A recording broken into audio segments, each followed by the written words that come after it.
Thank you, Mr. Chairman. Good to see you both, Secretary Mayorkas. We look forward to seeing you before the subcommittee later this year to talk about the department's budget request. Thank you both for your service to protect the country. I have two questions, three if I have time. The first is with respect to comments that you both made regarding the access that domestic extremist groups have to weapons and bomb-making materials.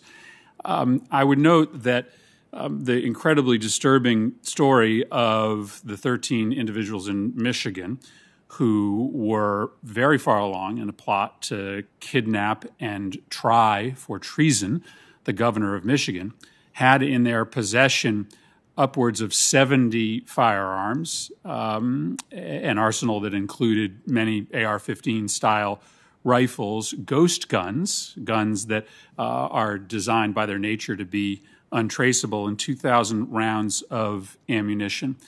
I'll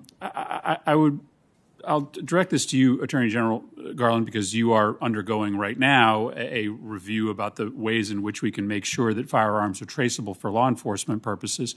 You volunteered this in your testimony, as I think Secretary Mayorkas did. What are your concerns regarding the ability of these groups to arm themselves with significant weaponry and weaponry that increasingly is very difficult, if not impossible, to trace? So I appreciate your picking up on the point that I was making. I think the increased availability of extraordinarily lethal weaponry is what makes domestic violent extremism and domestic terrorism such a serious priority for the Justice Department and DHS and of concern to the country. We are putting a significant amount of money into our investigations of domestic violent extremist terrorist groups. We have a budget request of $1.6 billion for ATF for the work that it does, on this, and another request for $401 million for state and local grants. On the specific question you asked about traceability, we have just issued a notice of proposed rulemaking with respect to ghost guns, which, as you point out, do not have serial numbers, but equally important, they are because they are sold as kits, are not necessarily. It's not necessarily clear that they were subject to background checks when they were sold. So under the rule, they would both be subject to background checks, and the manufacturers would be required to put serial numbers on them, and a licensed firearms dealer who comes into possession of one without a serial number would be required to put one on it.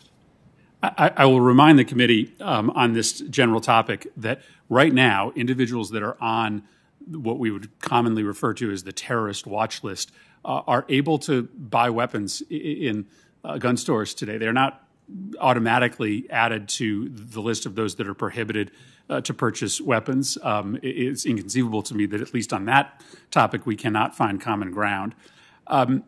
Turning to the question of the border, Secretary Mayorkas, Senator Shelby raised the question of border security at a hearing about domestic extremism, and I wanted to sort of ask you to give an assessment of the risk of terrorists entering this country through the southern border. Important to remember that undocumented immigrants in this country have a lower arrest rate than U.S. citizens. And from what I can understand, there's fairly scant evidence that international extremist groups are using the southwest border as a mechanism to bring their members into the country. What evidence do we have that the southwest border is being used by international extremist groups or domestic extremist groups to try to bring individuals into this country to do harm to American citizens?